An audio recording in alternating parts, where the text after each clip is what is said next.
At one time, expulsions triggered a coup.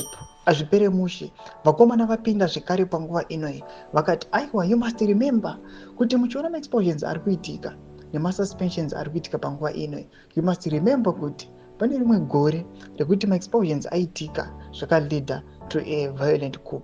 Saka muna mashoko panapa akubuda chitogwa panapa nevakomana nevanhu panapa masipitsa vataura mashoko achiti aiwa, people you must be very very careful.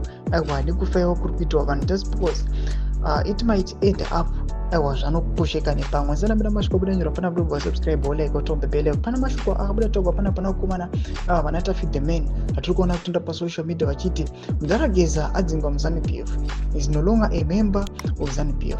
This is exactly zvakaitika kuna Chris Mutsvangwa, Matema Danda, Edmaya mugore 2016. Vatatu ava vakadzingwa muZANU-PF mushure mekunge vati Mugabe ngavabve pachigaro. Geza anga ari member yeCentral Committee inova ndiyo highest decision making body yeZANU-PF tisingareve Congress.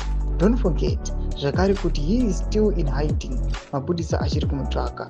Mashoko ari kuda panapa achitaurwa nevanhu panguva inoi, vanhu vachiudzana kwese kwese vachiti aiwa people, kunyange muchizova involved mune zvamuchainvolvewa nazvo kana vamwe vasiri involved, kana kune vamwe vari kunaigwa nekuona zvavo vachiona zvekuitika netheir proud country, vari kuya panapa vachinzi aiwa vakomana, remember one thing kuti aiwa rimwe gore ma-expulsions aya akazoleda to a coup.